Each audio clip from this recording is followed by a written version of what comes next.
आप सभी को इंडियन एजुकेशन में स्वागत है। आप लोग को पढ़ाने के लिए लाई हूँ पैथोलॉजी जांच विज्ञान। तो पैथोलॉजी जांच विज्ञान में आज क्या पढ़ना है, तो विभिन्न शरीर द्रव परीक्षण के बारे में। तो देखिए, आप सभी वीडियो अच्छा लगे तो वीडियो को लाइक और सब्सक्राइब जरूर कीजिए। क्लास MLT और DMLT मेडिकल लैब टेक्नीशियन और डिप्लोमा कोर्स में पढ़ाने जा रही हूँ। तो आज क्या पढ़ना है, पैथोलॉजी में 32 चैप्टर से विभिन्न शरीर द्रव परीक्षण test for difference body fluid chapter में क्या है कि मस्तिष्क मेरु द्रव एवं उसकी जांच। तो सर्वोस्पाइनल फ्लूइड CSF का फुल फॉर्म क्या होती है, तो सर्वो एस से स्पाइनल एफ से फ्लूइड होती है। तो ये मस्तिष्क का मेरु द्रव एवं उसकी जांच होती है। तो देयर टेस्ट, तो टोटल प्रोटीन के लिए जांच, इसमें क्या आज पढ़ना है, तो टोटल प्रोटीन के लिए जांच के बारे में पढ़ना है। तो ये निलंबन में जितना अधिक गंदला होगा, और निलंबन में क्या होगा कि जितना अधिक गंदला होगा तो CSF में उतनी ही अधिक प्रोटीन होगी, और निलंबन में जितना अधिक गंदला होगा तो CSF सर्वोस्पाइनल फ्लूइड में उतनी ही क्या होगी, तो अधिक प्रोटीन होगी। तो पहले तो क्या करेंगे, तो ये भी कर लेंगे। उसमें क्या करेंगे, तो ये 1 से 7% सोडियम सल्फेट का 6% डालेंगे, किस में, तो बीकर में, टेस्ट ट्यूब में। और 6 ग्राम क्या डालेंगे, तो 6 ग्राम सल्फोसैलिसिलिक एसिड। 6 ग्राम कौन एसिड, तो सल्फोसैलिक एसिड विलयन तैयार करने पर क्या होगा, फिर डिस्टिल्ड वाटर में घोलकर 100 ml तक का आयतन बना लेंगे। और फिर इसको क्या करेंगे, पूरे घोल को डिस्टिल्ड वाटर मिलाकर फिर 100 ml तक का आयतन बना लेंगे। 100 ml तक का क्या करेंगे, डिस्टिल्ड वाटर में मिलाकर इसका आयतन बना लेंगे। तो 14% सोडियम सल्फेट विलयन तैयार करने के लिए, 14% का कौन विलयन तैयार करने के लिए, तो सोडियम सल्फेट विलयन तैयार करने के लिए। तो फिर क्या है कि ये बीकर में क्या करेंगे, तो 14 ग्राम एनाहाइड्रस, 14 ग्राम कौन केमिकल डालेंगे, तो एनाहाइड्रस केमिकल। और सोडियम सल्फेट, और क्या है, तो सोडियम सल्फेट भी और तक कर लिया। और डिस्टिल्ड वाटर में घोलकर आयतन 100 ml कर लेंगे। और डिस्टिल्ड वाटर में इसको मिलाकर क्या कर लेंगे, तो घोल में आयतन 100 ml में कर लेंगे। किसको, तो ये बीकर में 14 ग्राम एनाहाइड्रस और सोडियम सल्फेट मिलाने के बाद ये डिस्टिल्ड वाटर में घोलकर आयतन तैयार करेंगे। कितने ml में, तो 100 ml में तैयार करेंगे। और फिर क्या करेंगे, तो ये टेस्ट ट्यूब को बराबर आयतन में दोनों 100 ml में मिश्रित कर लेंगे। और इसको बीकर में जो केमिकल है उसको क्या करेंगे, तो बराबर आयतन में दोनों 100 ml मिश्रित कर लेंगे, कर लिया। उसी प्रकार दोनों आयतन 200 हो जाएगा। इसी प्रकार दोनों का आयतन कितना हो जाएगा बराबर करने पर, तो 100 ml 200 ml हो जाएगी। तो ये 2 या अधिक बार छान लेंगे, 2 या अधिक बार क्या करना पड़ेगा, तो इसको छान लेना होगा जब तक कि विलयन साफ ना हो जाए। और जब तक इसका विलयन कैसा ना होगा, तो साफ ना दिखेगा। तो साफ हो जाएगा तब इसको छानेंगे। फिर अभिकर्मक रंगीन होता है। और फिर क्या होगा कि ये बीकर में अभिकर्मक कैसा दिखने लगेगा, तो रंगीन होता है। यदि इसमें कोई रंग गंधलापन होता है, यदि इसमें कोई रंग कैसा दिखेगा, तो गंधलापन आकार के दिखेगा, तो फेंक देना चाहिए। और जब गंधला दिखेगा तो उसको क्या करना चाहिए, तो फेंक देना चाहिए। किसको, तो अभिकर्मक को। तो उसके स्थान पर दूसरा लेना चाहिए, और इसके स्थान पर क्या करना चाहिए, तो दूसरा अभिकर्मक लेना चाहिए। और छानना की, और इसके बाद क्या करना होगा, तो छानेंगे, छानकर इससे प्रकाश से दूर रखेंगे। और इसको छानकर प्रकाश से क्या करेंगे, तो इसको दूर रखेंगे। सोडियम क्लोराइड विलयन, सोडियम क्लोराइड विलयन कितना % में प्रयोग विधि से होती है, तो 0.85%, 0.85% प्रयोग विधि। सोडियम क्लोराइड विलयन का 0.85% प्रयोग विधि द्वारा किया जाएगा। तो इसमें क्या होती है कि सोडियम क्लोराइड की टेस्ट करने के लिए, तो पहले स्मॉल टेस्ट ट्यूब, पहले क्या करेंगे तो छोटा टेस्ट ट्यूब लेंगे, उसमें क्या करेंगे तो पेप्टो 5 ml डालेंगे। पेप्टो कितने ml डालेंगे 5 ml और CSAB डालेंगे। और सल्फोसेलिसिलिक एसिड, सल्फोसेलिक एसिड जो केमिकल आती है वह क्या है कि वह बना बनाया आती है, तो उसको वह क्या कितने डालेंगे तो 1.5 ml 5 ml ट्यूब CSF में डालेंगे। ट्यूब CSF में क्या करेंगे तो 1.5 सल्फोसेलिक एसिड डालेंगे। किस में तो स्मॉल टेस्ट ट्यूब में, ये हो गया CSF वाला ट्यूब में डालेंगे तो सल्फोसेलिक एसिड। और क्या होगा तो ये ट्यूब को उलट पलट कर अंदर की वस्तुओं को मिश्रित करेंगे। ये ट्यूब को क्या करेंगे तो उलट पलट कर अंदर वाला जो क्या होती है तो वस्तु होती है उसको क्या उलट पलट कर मिश्रित करेंगे। और मिश्रित करने पर क्या होगा कि गंधलापन होने पर, गंधलापन दिखने पर क्या होगा तो ये सबसे स्ट्रेन से अधिक है, और गंधलापन होने पर यह क्या होगा सबसे स्ट्रेन में क्या होगा तो ये अधिक ऊंचे होगा। और 2 ml क्या करेंगे तो 2 ml सलाइन मिलाकर परिणाम को दुगुना करेंगे। 2 ml इसमें क्या करेंगे तो सलाइन मिलाकर, सलाइन जो बोतल आती है उसको लेकर मिलाएंगे कितने तो 2 ml मिलाकर उसका परिणाम को क्या करेंगे तो 2 गुना करेंगे। तो ये ट्यूब को उलट पलट करने के बाद वस्तु क्या हो जाती है तो मिश्रित हो जाती है, एक जगह इकट्ठित हो जाती है मिलकर। तो ये CSF में बहुत कम प्रोटीन, और CSF में सर्वोस्पाइनल फ्लूइड में क्या होगा तो बहुत कम प्रोटीन की मात्रा होगी। तो ये देखना पड़ेगा कि CSF में बहुत कम प्रोटीन कितनी होगी तो 15 से 45 मिलीग्राम कितने में होगी प्रोटीन की मात्रा तो 100 ml में कितने में होगी तो ये 100 ml में प्रोटीन की मात्रा सर्वोस्पाइनल फ्लूइड में बहुत कम की प्रोटीन 15 से 45 मिलीग्राम 100 ml प्रोटीन में होगी तो होती है। तो जो सामान्य सीरम स्तर से, जो सामान्य सीरम स्तर से क्या होगा तो 1% कम होगा। जो सामान्य सीरम में जो स्तर होती है उससे क्या होगी तो प्रोटीन की स्तर 1% कम होती है। ग्लूकोज का क्या करना है तो ये परीक्षण कैसे होगी तो ग्लूकोज की जांच कैसे की जाती है तो ग्लूकोज में CSF है, CSF cerebrospinal fluid, glucose lumbar puncture करने पर, ग्लूकोज का क्या होगा तो लंबर पक्चर करने पर सेंट्रीफ्यूगल CSF और CSF की ऊपरी भाग लिया जाता है। CSF की ऊपरी भाग को क्या करता है तो सेंट्रीफ्यूगल मशीन पर सेंट्रीफ्यूज करने के बाद क्या होगा तो उस पर जो CSF आएगा ऊपरी भाग को ही लिया जाएगा सेंट्रीफ्यूज करने पर। तो ये क्या होगा कि पहले तो ये क्या करेंगे तो ये भी कर लेंगे, टेस्ट ट्यूब लेंगे बेंडिक्स विलयन का प्रयोग विधि द्वारा। ये क्या है कि बेंडिक्स विलयन का प्रयोग विधि। तो इसमें क्या हुआ कि ये टेस्ट ट्यूब लेंगे, इसमें टेस्ट ट्यूब लेंगे, उसमें क्या डालेंगे तो फ्लोराइड एक्जुलेंट विलयन स्कंद रोधी। ये क्या है तो एक केमिकल होती है। तो ये केमिकल क्या है कि सोडियम फ्लोराइड 1.2 ग्राम, 1.2 ग्राम क्या डालेंगे तो सोडियम फ्लोराइड डालेंगे। फिर क्या करेंगे बीकर में तो पोटेशियम ऑक्सीलेंट का 6 ग्राम डालेंगे। पोटेशियम ऑक्सीलेंट का कितना डालेंगे तो 6 ग्राम डालेंगे। उसके बाद क्या करेंगे तो फिर डिस्टिल्ड वाटर 100 ml डालेंगे। इसमें डिस्टिल्ड वाटर कितने डालेंगे तो 100 ml। और बेंडिक्स विलयन की प्रयोग विधि द्वारा क्या होगा तो ये टेस्ट ट्यूब का 10 ml क्षमता वाला टेस्ट ट्यूब लेंगे और क्या करेंगे तो 10 ml क्षमता वाला टेस्ट ट्यूब लिया और उसमें क्या करेंगे तो 0.5 ml बेंडिक्स, 0.5 ml क्या डालेंगे तो बेंडिक्स विलयन डालेंगे। और उसके बाद क्या करेंगे फिर 4.5 ml डिस्टिल वाटर डालेंगे और 100 ml क्षमता वाला टेस्ट ट्यूब में क्या करेंगे तो 4.5 ml डिस्टिल्ड वाटर डालेंगे। मिलाकर 5 ml के 1:10 में क्या कर लेंगे तो ड्यूलेट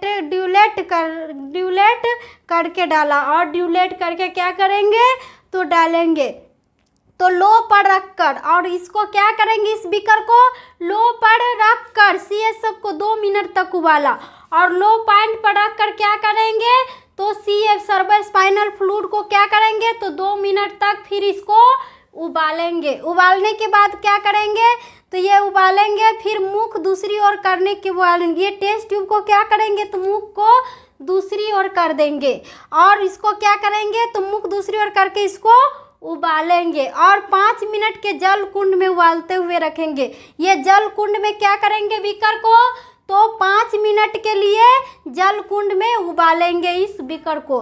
फिर उबालते हुए जल कुंड क्या है, तो ये जल कुंड में उबलेगा और उबालने के बाद क्या होगा कि लास्ट ट्यूब में, जब लास्ट ट्यूब में वह ठंडा होने पर अब क्या करेंगे, तो उबलते हुए जल को क्या करेंगे, जल कुंड में टेस्ट ट्यूब को तो ठंडा करेंगे। तो टेस्ट ट्यूब को ठंडा होने पर, अब टेस्ट ट्यूब को क्या होने पर, तो ठंडा होने पर मिश्रित में होने वाले रंग को और मिश्रित होने वाले रंग को क्या करेंगे, तो परिवर्तन करके देखेंगे और क्या होगा, तो ये परिवर्तन करके देखा जाएगा। ग्लूकोज परीक्षण में क्या है तो पढ़ा है, तो उससे आगे और पढ़ना है। तो क्या है कि यदि मिश्रण में रंग नीला रहता है, यदि मिश्रण में रंग कैसा होगा, तो नीला रहता है, तो कोई परिवर्तन नहीं होगा। और कोई परिवर्तन क्या होगा, तो नहीं होगा, तो नेगेटिव होता है। और क्या होगा, तो नेगेटिव होगा। यदि मिश्रण का रंग कैसा, तो नीला रहेगा, तो कोई परिवर्तन नहीं होगा। और क्या होगा परिणाम, तो नेगेटिव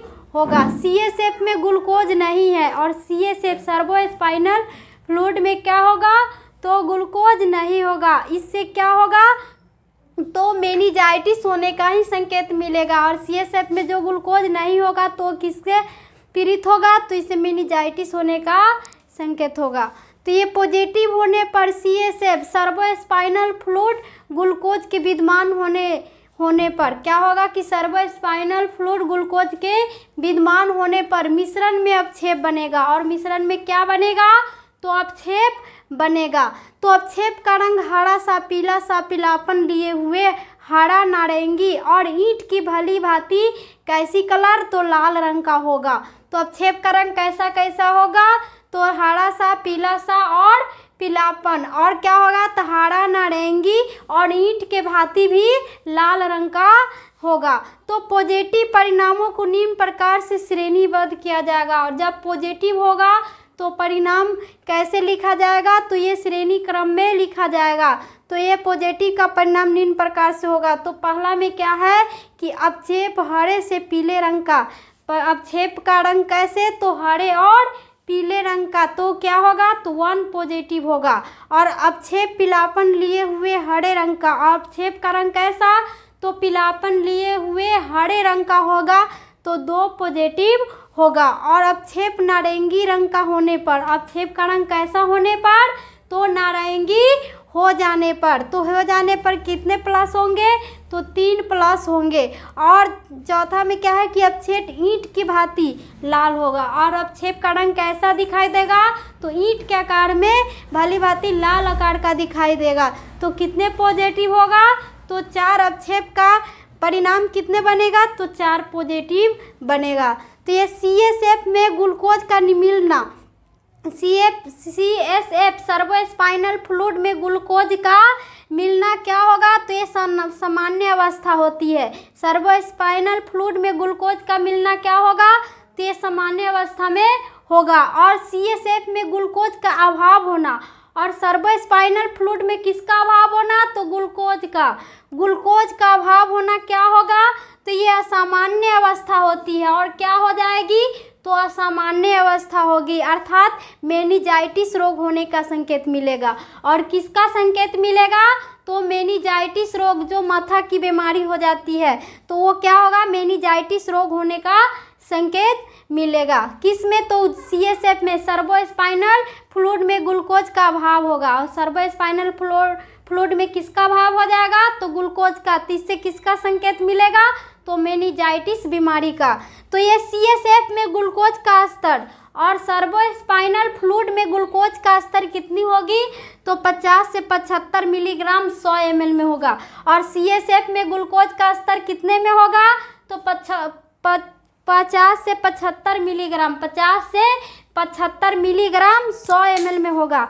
और CSF में होता है, और किस में होगा, तो सर्वो स्पाइनल फ्लूइड में होगा। तो ये रक्त में ग्लूकोज के स्तर, रक्त में किसका स्तर, तो ब्लड में ग्लूकोज का स्तर से लगभग 20 मिलीग्राम 100 ml में कम होगा। और 20 मिलीग्राम कितने में कम होगा, तो 100 मिलीग्राम में ये कम होगा। 2 नंबर में क्या है, बैक्टीरियल, बैक्टीरियल मेनिंजाइटिस में जीवाणु में, बैक्टीरियल मेनिंजाइटिस में क्या होती है, जो जीवाणु एवं व्हाइट ब्लड सेल की संख्या बढ़ जाने से, ग्लूकोज का उपयोग हो जाने से भी सीएस में क्या होगा, सर्वोस्पाइनल फ्लूइड में ग्लूकोज की कमी हो जाती है। किसके कारण, तो बैक्टीरियल मेनिंजाइटिस में जो जीवाणु किसकी, तो व्हाइट ब्लड सेल में, व्हाइट ब्लड सेल की संख्या को बढ़ जाने से, ग्लूकोज का उपयोग हो जाने से सीएसएफ सर्वोस्पाइनल फ्लूइड में ग्लूकोज की संख्या क्या होती है, तो कम हो जाती है। और तीसरा नंबर क्या है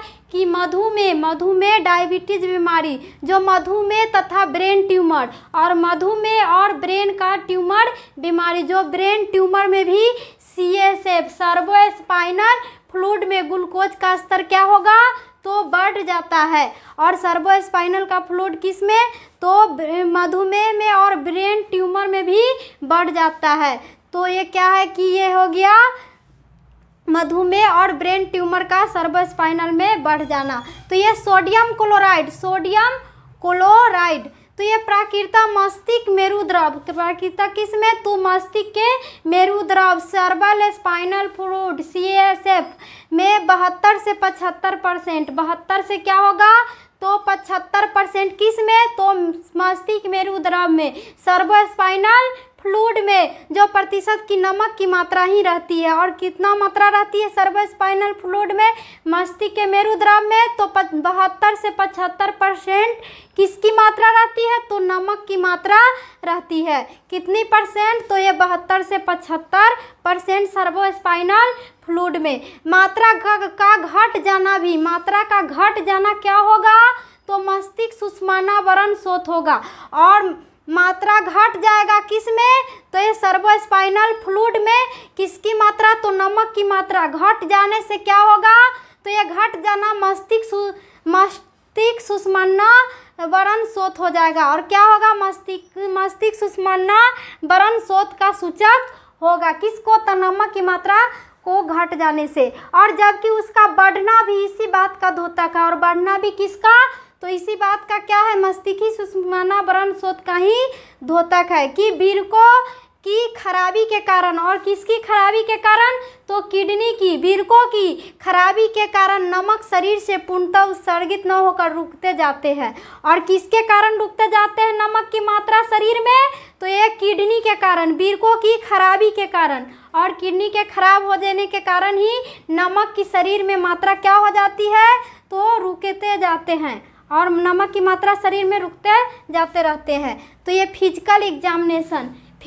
एग्जामिनेशन जो देखकर बताया जाएगा कि कैसे होती है बीमारी। सिरमी तरलों के रूप में रंग एवं सिरमी तरलों के रूप रंग एवं थक्का बनने को देखा जाता है। सिरमी तरलों में रूप रंग किसके बनने में, तो थक्का के, क्लॉट के बनने में, थक्का बनने को देखा जाता है। क्लॉट को बनने के क्या होगा, जमाव होने का कारण देखा जाता है। तो इसका अपेक्षित घनत्व मापा जाता है, और इसका अपेक्षित घनत्व क्या होगा, क्लॉट का मापा जाता है। तो पहला में क्या है कि रूप रंग कैसी होगी, तो ये रूप रंग सामान्य सिरमी तरल, रूप रंग कैसी, तो सामान्य सिरमी तरल, ट्रांसयूडेट साफ और हल्का पीला।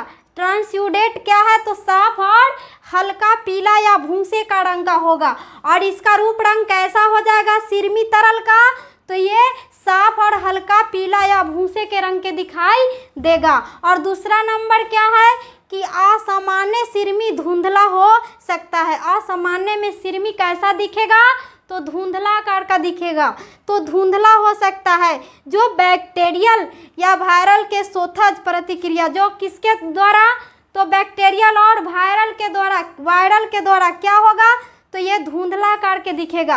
किसके कारण? तो बैक्टीरियल और वायरल के कारण, जो शोथज प्रतिक्रियाओं के कारण श्वेत रक्त कोशिकाओं को बढ़ जाने से।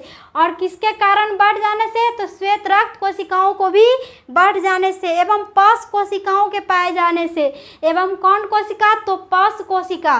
पस कोशिकाओं के पाए जाने से भी गंधलापन बढ़ जाने के कारण होगा। और किसके बढ़ जाने के कारण? तो पस कोशिकाओं को और गंधलापन वो बढ़ जाने से होगा। और तीसरा नंबर क्या है? तो सिरमी तरल काइलस। जो सिरमी तरल काइलस, जो वसा का लसिका युक्त, जो वसा का क्या करेगा? तो ये लसिका युक्त या झागदार हो सकता है। कैसी होगा सिरमी तरल में काइलस? तो झागदार के रूप में दिखेगा, झांग के आकार के रूप में दिखेगा। तो चौथा नंबर क्या है? तो इसके अतिरिक्त दूधिया रंग का होगा। इसके अतिरिक्त किसके आकार में सिरमी काला दिखेगा? तो दूधिया रंग का, दूध के आकार का दिखेगा, दूध जैसा। तो काइलस को पाए जाने से अथवा लाल रंग का चोट लग जाने पर, और काइलस को पाए जाने पर किसके आकार का? तो दूध जैसा, और चोट लग जाने पर कैसा दिखेगा सिरमी काला?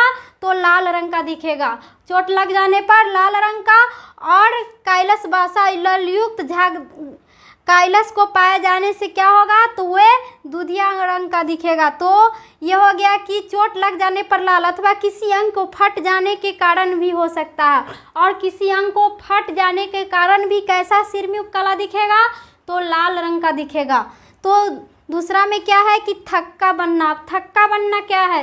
तो ये थक्का बनना किसको कहेंगे? तो ये क्लॉटिंग होगा, जो जमाव होता है तो थक्का बनना कहेंगे। जो थक्का बनना, क्लॉटिंग, जो सामान्य सिरमी तरल में, जो सामान्य किस में?